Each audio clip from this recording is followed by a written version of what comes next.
రాత్రి కేదార్‌కి సాధు నాయక్ ఫోన్ చేసి డ్యూటీ వేయడంతో వాళ్ళిద్దరూ బయటికి వెళ్తారు. ఇంకా ఈ విషయం చిలకమ్మకి చెప్పి, "నువ్వే నాన్నకి చెప్పు, నాన్న మేనేజ్ చేస్తాడు" అని చెప్పి వెళ్ళిపోతారు. ఆ తర్వాత వాళ్ళు వెళ్లి వాళ్ళ పని ముగించుకొని ఇంటికి వచ్చి కార్‌లో బయలుదేరి వస్తూ ఉంటారు.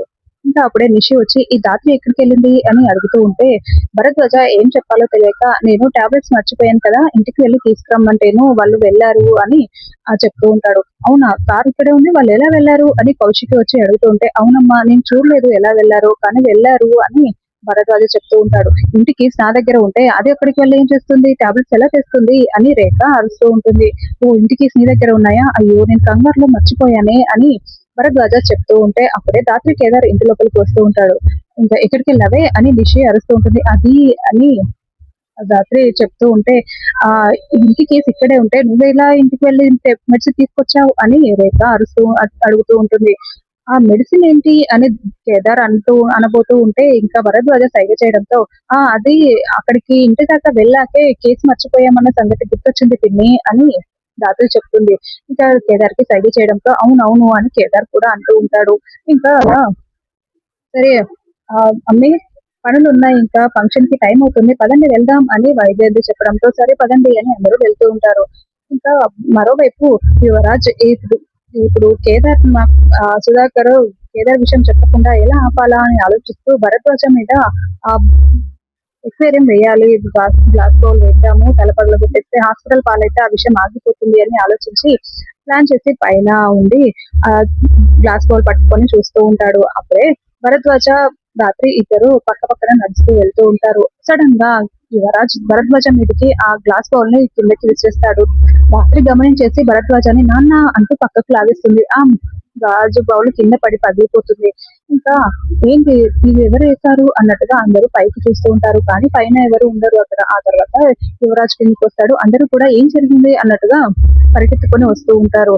ఇంకా అప్పుడే సిరి కూడా బయట నుండి ఏమైంది అని పరిగెత్తుకుంటూ లోపలికి వస్తుంది.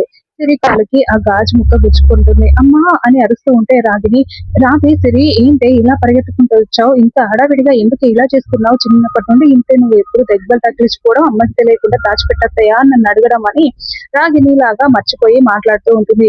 ఇంకా రాత్రికి ఏదో చాలా టెన్షన్ పడుతూ ఉంటారు. భరద్వాజ కూడా టెన్షన్ పడుతూ చూస్తూ ఉంటాడు. అత్తయ్య అని సిరి పిలుస్తుంది. ఇంకా అప్పుడు రాగినికి ఒక్కసారిగా గుర్తుకొచ్చి అయ్యో అని అనుకుంటూ ఉంటుంది.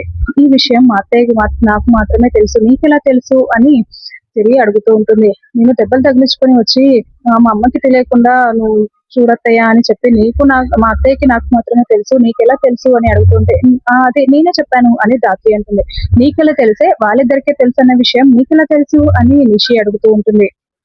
అంటే ఒకసారి అత్తయ్య సిరికి కట్టుకడుతూ ఉంటే అడిగితే అత్తయ్య చెప్పింది నాకు అని దాత్రి చెప్తుంది.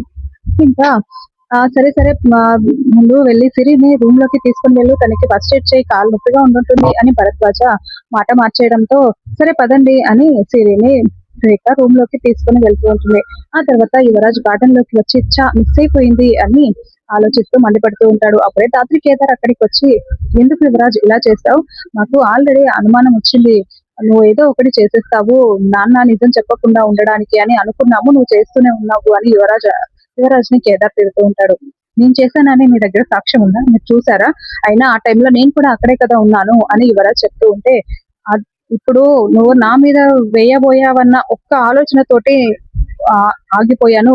లేదా మా నాన్న మీద నువ్వు వేయాలని చూసావా? మా నాన్నకి ఏదైనా హాని చేయాలని చూస్తే మాత్రం నేను ఊరుకోను యువరాజ్ అని దాసి వార్నింగ్ ఇచ్చి అక్కడి నుంచి వెళ్ళిపోతుంది. ఇంకా అలా ఫంక్షన్ స్టార్ట్ అయిపోతుంది. ఆ తర్వాత తాతయ్య వచ్చి కీర్తి పాపకి మంచి గిఫ్ట్ ఇస్తారు. డైమండ్ నెక్లెస్ పెడతారు. ఇంకా అది చూసి ఏంటత్తయ్య అంత నెక్లెస్ పెట్టారు అని నిషి వైజయంతిని అడుగుతూ ఉంటే, 100,000 కోట్ల ఆస్తులు ఉన్నాయి, మరి ఇంకా పెట్టకపోతే ఏం చేస్తారు అని వైజయంతి చెప్తూ ఉంటుంది. ఏంటి సుధాకర్ ఆలోచించావా? కేదార్ గురించి చెప్పావా అని అడుగుతూ ఉంటే, అప్పుడే కేదార్ గురించి చెప్పడానికి సుధాకర్ అందరి దగ్గరికి వచ్చి, అందరూ ఒక మాట వినండి, ఈ రోజు కీర్తి పాప ఓణిల ఫంక్షన్ మాత్రమే కాదు, మీకు ఒకరి గురించి చెప్పాలి. కేదార్ మా ఇంట్లో మా యువరాజు తోడల్లుడుగా మాత్రమే తెలుసు కదా మీకు, కానీ కేదార్ అని నా కొడుకు అని చెప్పబోతూ ఉంటే అప్పుడే కొంతమంది రౌడీలు ఇంట్లోకి వస్తారు. మొహానికి మాస్కులు వేసుకొని గన్స్ పట్టుకొని వచ్చి సుధాకర్ ని కిడ్నాప్ చేసి తీసుకొని వెళ్ళిపోతారు కారులో ఎక్కించుకొని.